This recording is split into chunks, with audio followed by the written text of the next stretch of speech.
नमस्कार students, welcome back your favourite English learning channel. आज की क्लास आपके लिए बहुत इंटरेस्टिंग होने जा रही है, क्योंकि आज की क्लास में हम अध्ययन करने वाले हैं यूज ऑफ आल्तुज कंजक्शन के बारे में। आज की इस क्लास को देखने के बाद में आल्तुज को लेकर आपका जो भी कन्फ्यूजन है वो हमेशा के लिए दूर हो जाएगा। ये एक ऐसा वर्ड है जो इंग्लिश सेंटेंस का मूड बदल देता है, इसलिए बने रहिए वीडियो के अंत तक। क्लास को शुरू करते हैं बिना टाइम वेस्ट किए। सबसे पहले देखते हैं यूज ऑफ आल्तुज। आल्तुज का जो प्रयोग है वो किस अर्थ में होता है। हालांकि या यद्यपि के अर्थ में होता है।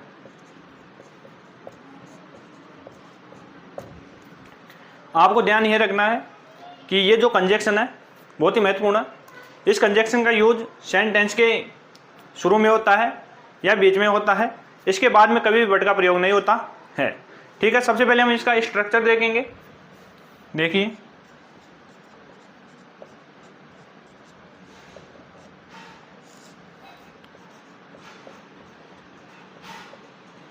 आल्तुज subject plus verb, subject plus verb. ठीक है, अब हम एक एग्जांपल लेते हैं। आपको ध्यान ये रखना है कि जो आल्तुज है वो वाक्य के शुरू में आता है या बीच में आता है, तथा इसका प्रयोग इसके बाद में बट नहीं आता है।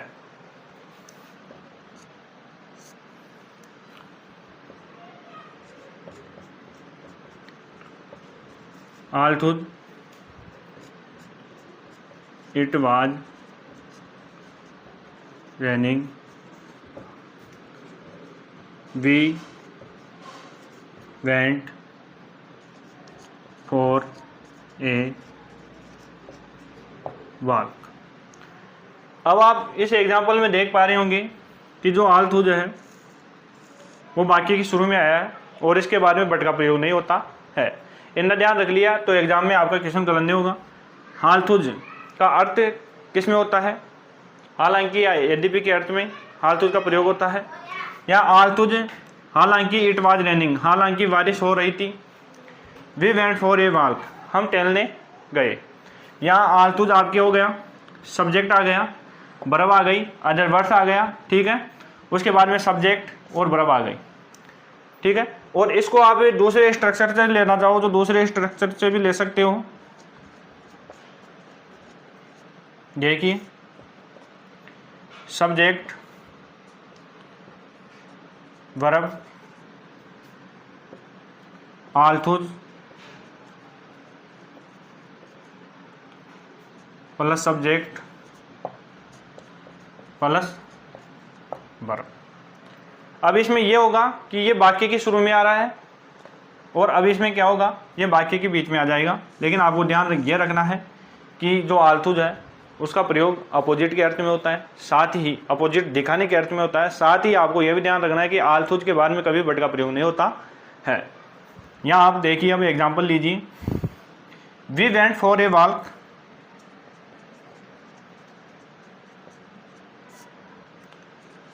We went for a walk,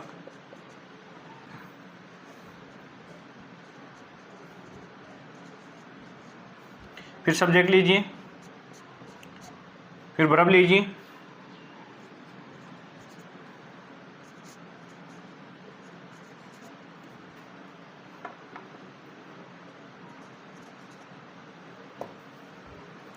ठीक है।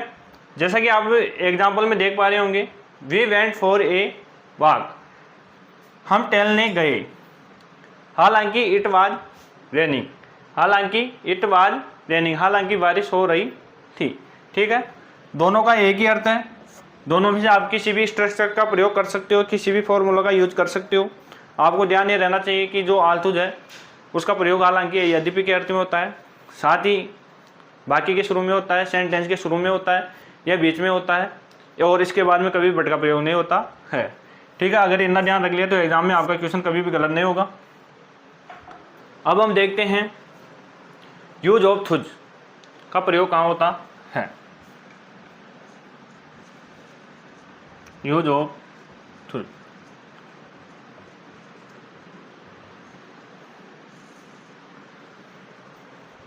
इसका प्रयोग भी हालांकि और भले ही के अर्थ में होता है, लेकिन आपको ध्यान ये रखना है कि आल थुज और थुज में सबसे बड़ा अंतर यह है कि आल थुज वाक्य के शुरू में आता है, सेंटेंस के शुरू में आता है या बीच में आता है, और जो आपके थुज है ये कहाँ आता है, ये कहीं भी आ सकता है, शुरू में भी आ सकता है, बीच में भी आ सकता है और अंत में भी आ सकता है। ठीक है, देखिए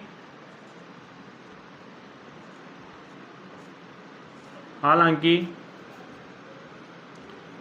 अथवा भले ही के अर्थ में होता है। थुज का प्रयोग कहाँ होता है, हालांकि और भले ही के अर्थ में होता है। स्ट्रक्चर देखिए इसका,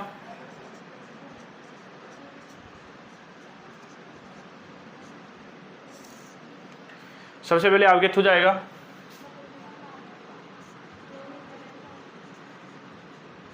फिर आपके सब्जेक्ट आएगा, फिर आपके वर्ब आएगा, फिर आपके कॉमा हो गया,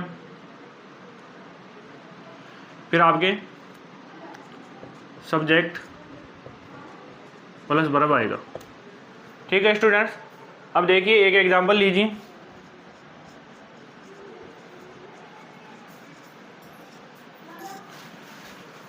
थुज it was raining we went to park. जैसा कि आप एग्जाम्पल में देख पा रहे होंगे, थुज इसका प्रयोग कहाँ होता है, हालांकि और भले ही के अर्थ में होता है। हालांकि इट वाज रेनिंग, हालांकि बारिश हो रही थी। वी वेंट टू पार्क, हम पार्क में गए, हम पार्क में गए। थुज आ गया आपके, फिर आपके सब्जेक्ट आ गया, उसके बाद में आपकी वर्ब आ गई। ठीक है, ये अदर वर्ड्स आ गया, फिर आपके सब्जेक्ट और फिर आपकी वर्ब आ गई।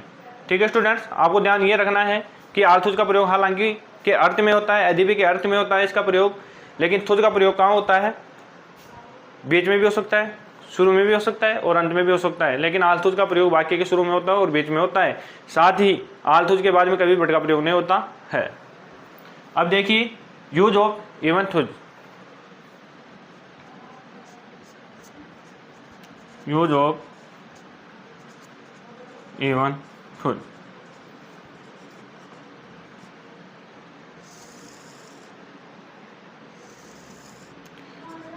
भले ही लेकिन के अर्थ में होता है। एवन थुज का प्रयोग कहाँ होता है, भले ही और लेकिन के अर्थ में होता है। ठीक है, स्ट्रक्चर देखिए, आप इसका फॉर्मूला देखिए।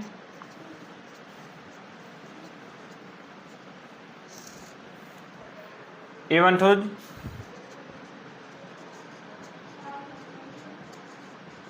सब्जेक्ट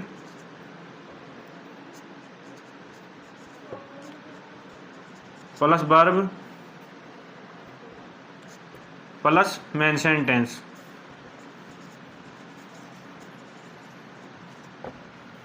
ठीक है स्टूडेंट्स, अब एक एग्जांपल लीजिए।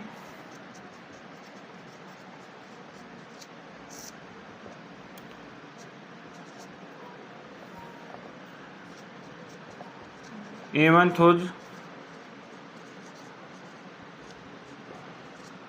ही is rich, he is not happy.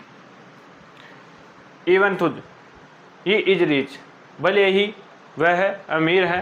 He is not happy, लेकिन वह खुश नहीं है। Even though he is rich, he is not happy, भले ही वह अमीर है लेकिन वह खुश नहीं है। ठीक है स्टूडेंट्स, आप इसका स्क्रीनशॉट ले लीजिए।